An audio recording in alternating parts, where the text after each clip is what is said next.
Hello guys, magda-download tayo ng Python, Tony Python. Tapos i-set up natin guys. Ayan. Punta tayo lang sa Chrome, Google Chrome. Wait lang. Gangata.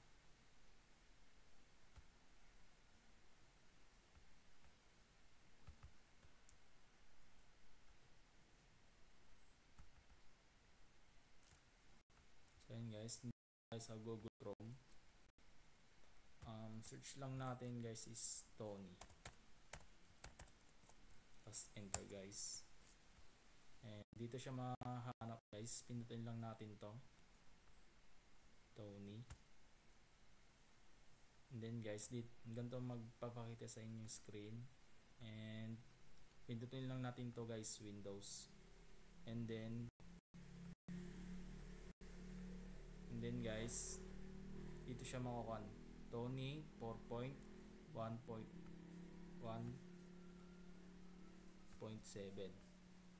So guys, pindutin lang natin to guys. And then wait lang natin mag-download.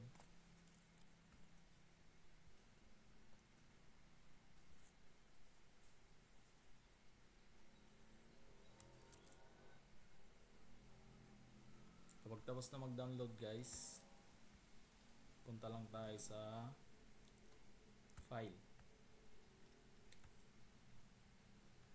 Ito siya guys. And then click lang natin guys. Next. Tapos install na natin guys.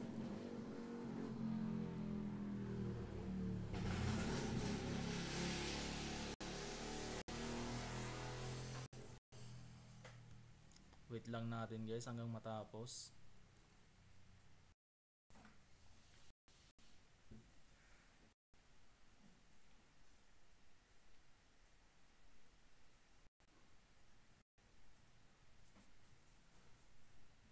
Nag-hang yung PC ko.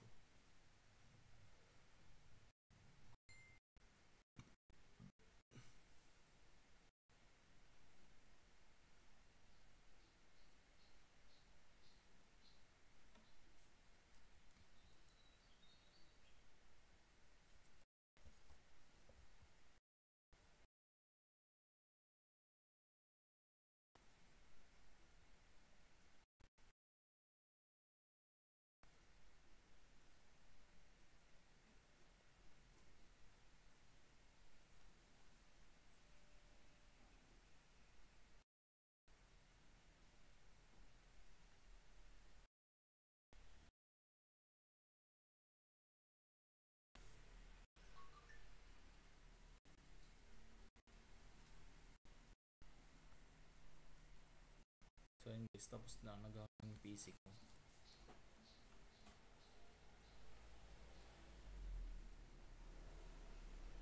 Take a while.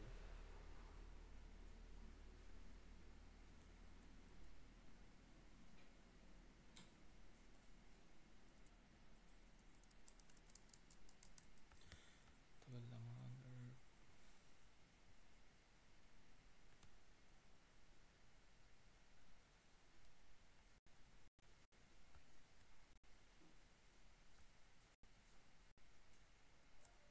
Wait lang natin guys.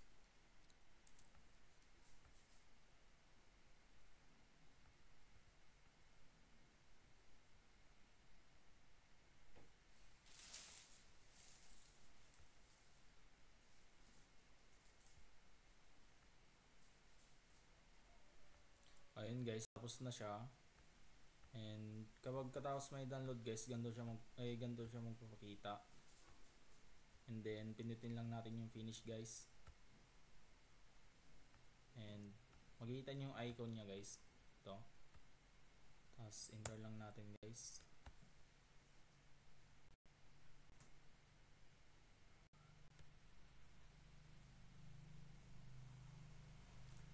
And guys, kapag na-enter na siya, is magsisave tayo ng file guys.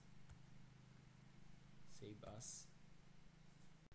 And then pindutin natin yung desktop para kapag na-save na natin, Kapag nag-exit na tayo dito sa Python, makikita natin siya sa desktop. So, lagyan lang natin ng pangalan guys. Pangalan ko na lang. Pilar. Section, year in section 2n dot 2n py. Ayan guys, save lang natin guys. And then maglalagay tayo print hello world.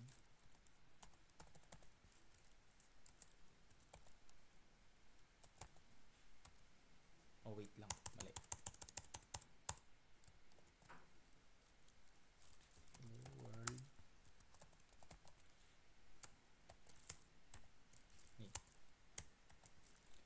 And lagay ko yung pangalan ko guys.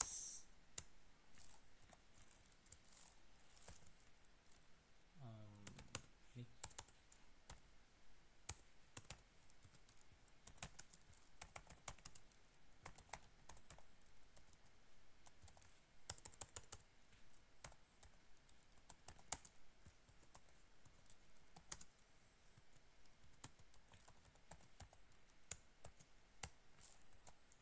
So yun guys, kapag nalagay na yung example, and then iraran natin guys kung magpapakita siya. As you can see guys, nandito na siya, gumana na, and ganun lang guys. Thank you po.